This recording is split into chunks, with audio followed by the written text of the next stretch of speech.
Bir yurtda intayin icil inoq akfqılar o'tgan ekan.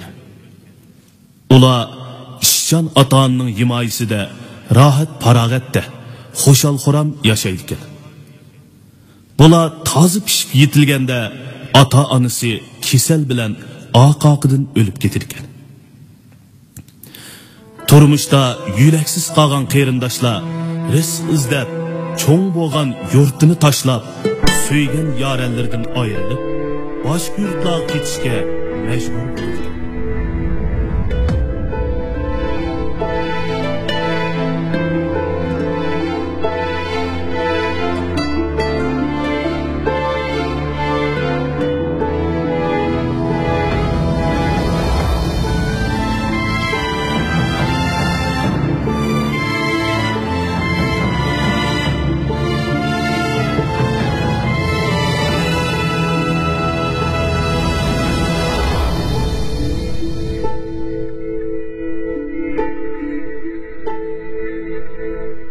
Ketsen dağda beni gitmen yarıya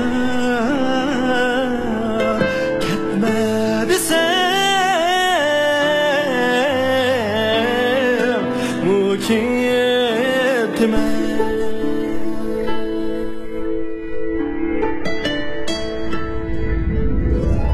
Barda vay iki konak yarıya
Gülsen